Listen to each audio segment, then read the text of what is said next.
Hello friends, I am Yuvraj and today me and my friends are gonna take a seminar on calcium sulfate hemihydrate. We will be telling you about its properties, preparation, uses, etc. And at last you have some questions waiting to be answered. So calcium sulfate hemihydrate, oh my god. Most of you must be thinking what is this? So calcium sulfate hemihydrate is the chemical name of plaster of Paris. Calcium sulfate hemihydrate, its common name is plaster of Paris. Now also if you are not familiar, it is the substance which doctors use as a plaster for supporting fractured bones in the right position. Now most of you must be knowing what it is. Its chemical formula is CaSO4 dot half H2O, or if you want you can multiply it by 2 and you will be getting 2 CaSO4 dot H2O. Both are same, it does not matter whichever you write. Then it's a neutral substance and also it is insoluble in water. So once again, calcium sulfate hemihydrate, common name plaster of Paris, chemical formula 2CaSO4 dot H2O or CaSO4 dot half H2O. It is neutral and insoluble in water. Now Suchetana and Shirvani will be telling you more about its preparation and stuff. Thank you. Hello everyone, today I, Shirvani and Suchetna will speak about plaster of Paris and how it is prepared. Plaster of Paris is created by heating gypsum crystals. Gypsum is also called as calcium sulfate dihydrate, which is written as CaSO4.2H2O. But Suchetna, why is there a dot in between the equation? I have never seen a dot in between an equation ever. To understand that, we'll have to first understand the concept of water of crystallization. So, what is water of crystallization? Water of crystallization is the fixed number of water molecules present in one formula unit of a salt. So, to say that in a simpler version, we'll say that water of crystallization is actually the water molecules that are present inside crystals. So, the salts which have water of crystallization are known as hydrated salt, and one such salt is gypsum. Wow, that's new for me. But so as I was saying, gypsum is heated to get plaster of Paris, and plaster of Paris can also be written as CaSO4 dot half H2O, which is calcium sulfate hemihydrate. So Chetna, can you tell me something about the term hemihydrate? Yes. So now why hemihydrate? This is also because what hemihydrate means is that half a molecule of water is attached to one formula unit of CaSO4. So we know that it's kind of impossible to dissect a water molecule into half and join it individually. So what is the concept behind this?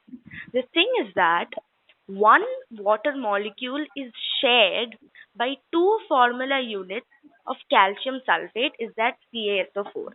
So that is why it is written as hemihydrate and it is called CaSO4 dot half H2O.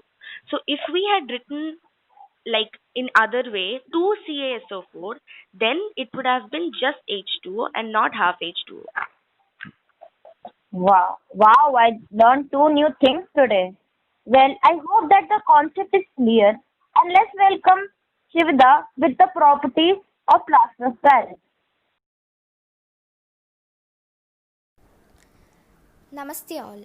So now we are gonna see what are the properties of this plaster of Paris. So the first property is it's a white odorless powder. It is a white. It's white in color, white yellowish in color, and it's odorless. It has no smell. The second property is it's non-flammable and non-combustible. The third property is it has generally low chemical reactivity but can act as an oxidizing agent under extreme condition. So I hope you remember what an oxidizing agent is. Oxidizing agent is a reactant that removes electrons from other reactants during redox reaction.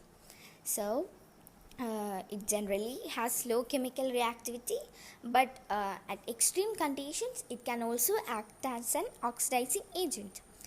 Fourth property, decomposes at high temperature to generate toxic oxides of sulfur. So, at high temperature, it decomposes to generate toxic oxides of sulfur.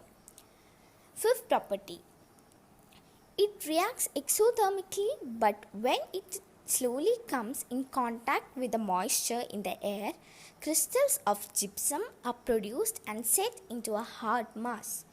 So it reacts exothermically. That means in this reaction, energy is released in the form of heat or light, but when it slowly comes in contact with the moisture in the air, crystals of gypsum are produced and set into a hard mass.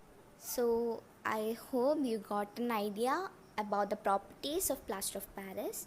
So, next, Sri Shiv will be telling about the uses of plaster of Paris. Hello friends, I want to discuss about the uses of plaster of Paris. So, plaster of Paris is used to make sculptures and metal coatings used as decorative in buildings. It is also used in buildings to avoid fire hazards as plaster of Paris is fire resistant. It is also used as a coating on wood and metal.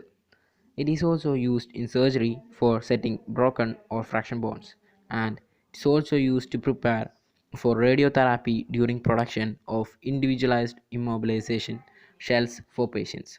So that's all. So let's welcome Sarangi for the questions. Thank you.